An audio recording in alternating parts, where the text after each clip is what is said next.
ډېرو کتابونو کې دا خبر سته که نه. دا د امام سیوطي کتاب د طالبانو سبب وضع العربیه، اخبار المرویه فی سبب وضع العربیه، په همدې باندې جوړ کړی د طالبانو هم دا بحث پکې دی. یو دا به خلاص کړو طالبانو. نقط الاعجام اول جوړ سوی که نقط الشکل؟ نقط الشکل طالبانو. بیا وروسته زمانه کې خلیل ابن احمد الفراهیدي، خلیل ابن احمد استاذ سیبوی، د راجیکسو طالبانو بیا نور نوښت وکړ. نوښت دا و طالبانو چې فتحه الف که وړکی غوندې، زمه یې وړکی واو که هغه نقطه یې په هغه بدله کړه، کسره یې هم داسې کش کړله. دا بیا د چا کارو؟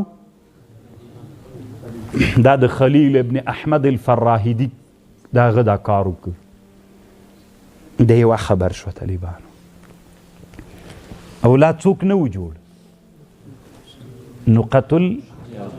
نقط الاعجام لا نه دي جوړ. ته ودرېږه. تاسې به څه فکر کوئ په دې تلفظ کله کیدی سي چې ټکي نه وي، کله تلفظ کیدلی سي. ما طالبانو ته یا موبایل کې ما سره یو عکس و، ما ویل زه به تاسو ته راوړم، ما نه بیا موبایل ویر سو. زه دا به هم هلته زه درته نشر کړم، تاسې لیکل بیا وګورئ. دا لیکل یې داسې کړي دي، بیا اخر کې لیکل هم دي وایي تاسې دا ویلل وویلې که مو نه ویلې، وایي وم ویلې، وایي چې وم ویلې خو دغه د ټکي نسته، دا وم ویلې. ما خپله چې ویلې اخر ته چې راورسېدم، وایي تاسې ذهن کې سوال پیدا کېږي چې ټکی ونه لري څنګه یې وایې، وایي ودې ویلې که ودې نه ویلې. ما ځان سره دا خو مې وویلې، وایي بس صحیح ده که نه بې ټکو ویل کېږي. نو دې زمانه کې څوک نه ول، اسلام نه مخکې هم نه ول. نقط شکل خو خلاص که طالبانو. اصل واضع یې دا نوښت چا ورکړ چې وړکی واو هغه تر جوړ سو، خلیل ابن احمد. اوس نقط الاعجام ته راځو. خو دا نقط شکل له اسلام نه مخکې نه و طالبانو، هېڅ کله نه و. دا د مسلمانانو کار. نقط الشکل، نقط الاعجام له اسلام نه مخکې نه و، خو تر اخره بیا نه و. دې کې دوه خبرې دي. یوه خبر دا د طالبانو چې د اسلام نه مخکې بیا یوه زمانه کې د نقط الاعجام را پیدا سوی و، خو ټولو حروفو نه، شپږو حروفو څوک درلوده ټکي، ټولو نه درلودل. خو که درلوده یې که یې نه درلودلی، یو وخت خو نه و، یو وخت بیا و، یو وخت بیا و یا نه و له اسلام نه مخکې کېدلی سي و طالبانو. ځکه شپږ هغه کې علما وایي چې یمن کې هغه پخواني د اسلام نه مخکې کوم لیکل چې را پیدا سوي دي هغې کې سته. خو بنا بر هر تقدیر طالبانو قرآن کې بیا و که نه و د اسلام له راتګ سره نه و. قرآن کې نقط الاعجام نه ول طالبانو. دا بیا څه وخت را پیدا سول. ولید ابن عبدالملک ابن مروان، دا ډېره وروستۍ زمانه وه طالبانو. ولید ابن عبدالملک ابن مروان زمانه وله. حجاج ابن یوسف،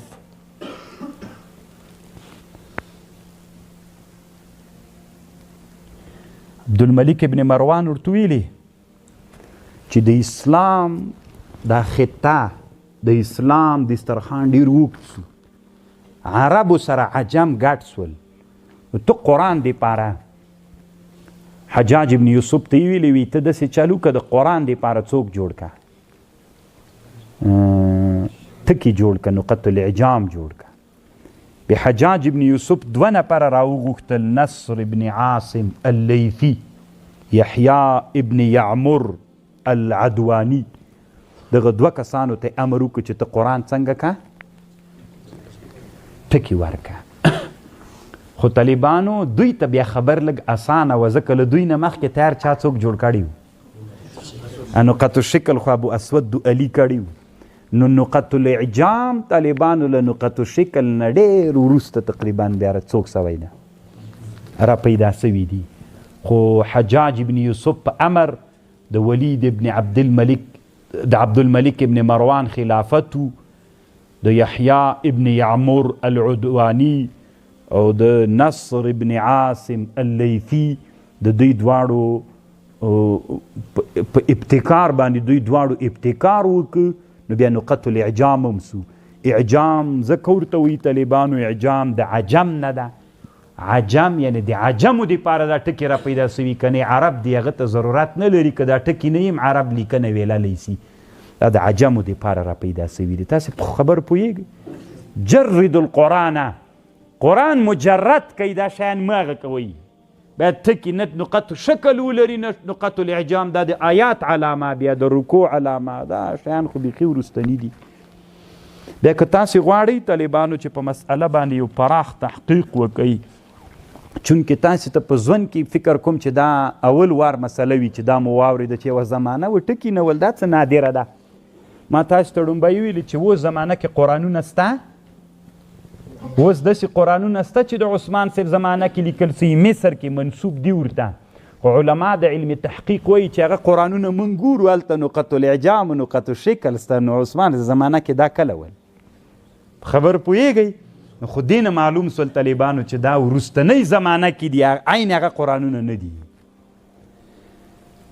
الله پاک د طالبانو د مونږ په حال باندې رحم وکړي، الله دې مونږ ته علم نصیب وګرځوي. بله ورځ د لوګر په ولایت کې په دې باندې یو علمي مجلس وسو چې په لوګر کې د نبي علیه السلام ته منسوبه یوه هغه ده چپن.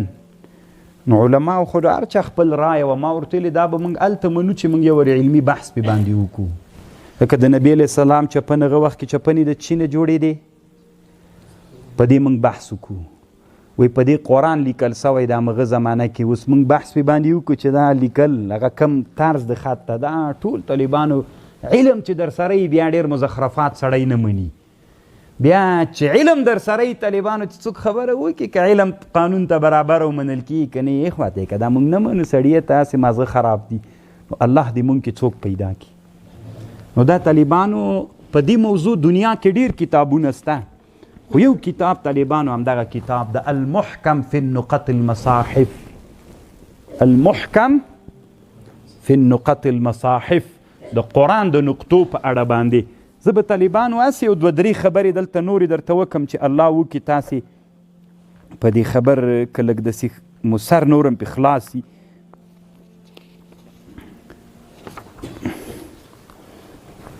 ځکه د کتاب ټول ما کتلی طالبانو پې باندې بحث مې کړی. یوه زمانه داسې وه طالبانو چې حتی لکه اوس د امام مالک صاحب زمانه کې امام مالک صاحب نه چا پوښتنه وکړله، ورته ویې ویلې چې دا نقطې قرآن ته ورکو که نه؟ ده ورته ویلې یاره مکروه یې بلمه، داسې زمانه وه. ځکه د امام مالک صاحب خو ډېر مخکې له دې، نو هغه زمانه کې علماو هلته بیا دا شیان مکروه بلل، د علماو په دې باندې بحثونه سوي. دا ټول کتاب هم دې کې جوړ ده.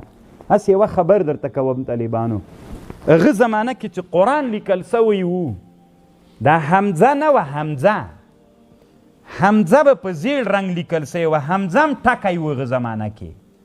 د حمزه خو اوس بل قسم ده، شکل ورکړل سوی ده. حمزه هم یو وخت کې څوک و، قرآن داسې لیکل سوی و طالبانو چې تا به کله قرآن ویلې نو نقط الاعجام دا خو ټکي ول، نقط الشکل سره ټکي ول، او حمزې هم ټکي ول. حمزه چې قرآن کې څومره حمزې وي دا هم ټکي ول، خو دا په زیړ رنګ باندې ول.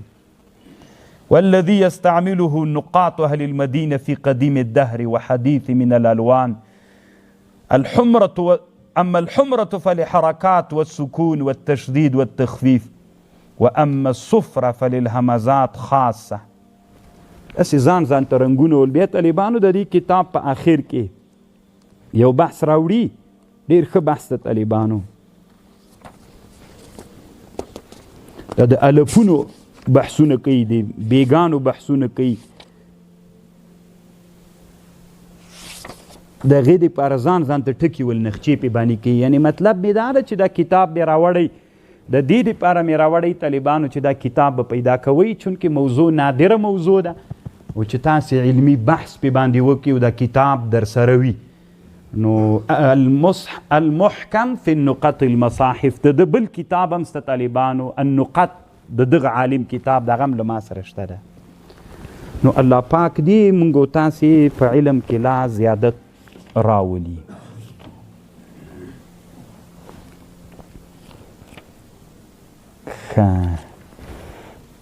نو دا هغه نقط اخر کې طالبانو یوه خبر دا هم در سره واورئ، هغه دا ده چې دلته په کابل کې طالبانو د نږدې ورځو کې یوه لویه علمي خزانه ده، تقریبا 9000 مخطوط کتابونه پکې دي. ما فکر نه کو چې افغانستان کې به دومره لویه خزانه موږ ولرو. 9000 مخطوط نسخې کتابونه پکې دي، هغه زاړه زاړه د نن 900 کاله 800 کاله 1500 کاله مخکې په لاس لیکل سوي دي. هلته طالبانو تقریبا تر 1000 نسخو پورې تنها پخواني قرآن شریفونه دي چې دا قسمه قسم لیکل سوي دي پکې. نو الله پاک د طالبانو مونږ ته د دې توفیق را نصیب کړي چې الله دلته د اسلامي نظام د راوستلو نه وروسته د علم د زده کړې دپاره ښه زمینه مساعده سوي. باید طالبان د علومو او د دینی مدارسو دې نه بعد منحصر پاتې نسی. زه منم طالبانو بعضې خلکو به تاسې په انحصار کې پرېښودلي درته ویلي هغه علم مه زده کوه د موږ نه ده دغه د موږ ده. طالبانو علم د علم په سړي کې کمال پیدا کوي. کوشش وکئ طالبانو هر طرف ته ورغړېږئ او دغه کتابخانې ته ورسئ ویې الله پاک به مو علمي بصیرتونه زیات کړي. زه چې دې کتابخانې ته ورغلی یم ډېر وارې مې په جلسو کې پس له نه چې تللی یم هر ولایت ته چې تللی یم د دې کتابخانې یادونه مې کړې چې الله علماو کې دا تشجیع په علماو کې پیدا کړمه چې علما دغې کتابخانې ته ورسي، هغه مخطوط کتابونه طالبانو باندې راوباسي او چاپ یې کړي، تحقیقونه ورباندې وکړي او فکرونه یې وسیع سي، الله پاک په دوی کې څه ډېر شی را پیدا کړي. نو الله دې وکړي طالبانو چې تاسې هم دغې خزانې ته ورسئ، لیدنه یې وکئ او معلومات یې په اړه پیدا کړئ چې څومره کتابونه پکې دي. استادانو علماو ته مو ووایي، تشویق یې کوئ د دې په خاطر باندې چې دغه هلته طالبانو ما خپله زه چې ورغللم تقریبا ډېر وخت مې کې تېر یوه ورځ ورغلی یم نو هغه کوم رئیس چې و د کندهار و نو هغه هم د خیر اوسي ډېر زیات هغه یې راسره وکړ. زنګ هم ده راته والی زه نه وم خبر ځکه زه بادغیس ته تللی یم. بادغیس کې مې داسې یوه کتابخانه پیدا کړې وه چې تر 100 نسخو پورې کتابونه ول چې هغې نه هم دوی نه ول خبر. هغې چې ما ویډیو نشر کړه دوی ما ته ویلې چې دلته هم یوه کتابخانه سته ته راسه. ډېر خوند وکړه طالبانو، تقریبا ډېر وخت مې هلته وخت قرآن شریفونه داسې ول طالبانو هلته به تاسې دا خبر عملي ووینئ چې قرآن به ووینئ څوک به نه وي پکې، نه به نقط الشکل وي طالبانو، نه به نقط الاعجام وي. څه خوند به درکړي طالبانو، بیا به وایي چې یاره مولا دا څه زوی مړی سړی موږ خو په دې پوهېدلو نه، دا خو رښتیا ده د نن نه 1000 کاله مخکې قرآن لیکل سوی 1400 کاله مخکې هلته قرآن کې نه نقط الشکل سته نه نقط الاعجام سته. څومره خوندوره خبر د طالبانو پیدا به یې کوي. نو خامخا به طالبانو داسې د علمي جینو لیدنې کوئ، الله پاک مو وروله. دا موضوع خلاصه سوله طالبانو بیا به لږ بې بس کو.